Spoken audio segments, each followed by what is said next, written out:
কে কি বললো, কারা কি করলো, এটা আমরা তোয়াক্কা করি না। দেশের মানুষ আওয়ামী লীগের সাথে, আওয়ামী লীগের নেত্রী বঙ্গবন্ধুর কন্যা, 5 বারের প্রধানমন্ত্রী জননেত্রী শেখ হাসিনার নেতৃত্বে আগামী দিনে এই দেশে আওয়ামী লীগ আবারও যাবে এবং আওয়ামী লীগের নেতৃত্বে জননেত্রী শেখ হাসিনা এদেশের মানুষকে নেতৃত্ব দিবেন।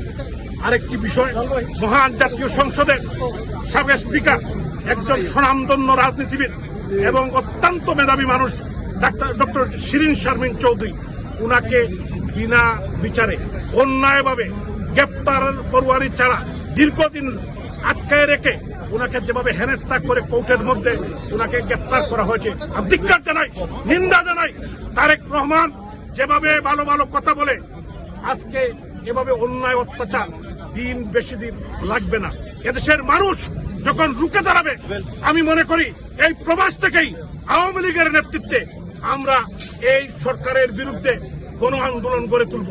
সমস্ত ইউরোপ, আমেরিকা, মিডল ইস্ট এবং আগামী দিনে বাংলাদেশের 18.5 কোটি মানুষকে ঐক্যবদ্ধ করে এই সরকারের পতন না হওয়া পর্যন্ত আমরা করে ফিরবো না।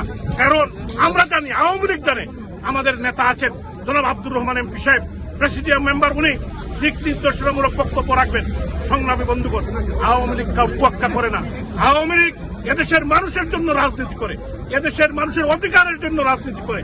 আমাদের সমস্ত জাতীয় নেতৃবৃন্দ, সাবেক প্রেসিডিয়াম সদস্য আমর হোসেন আমু, একজন বয়োজ্যেষ্ঠ বীর মুক্তিযোদ্ধা, উনাকে কিভাবে আটকে রেখেছে। আমাদের নেতা ডক্টর দীপুমণি, আইবি বেগম, আইবি রহমান,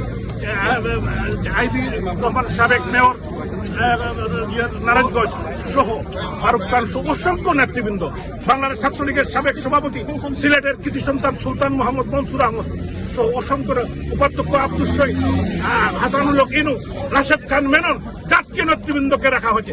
অসংখ্য আমাদের 30 জনকে হত্যা করেছে সাদান খান সাহেব, আওয়ামী লীগের প্রেসিডিয়াম সদস্য।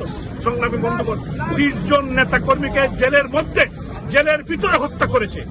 আমরা এর তীব্র নিন্দা জানাই এবং এই হত্যাকাণ্ডের বিচার হবে। এটা ছাড় দেওয়া হবে না।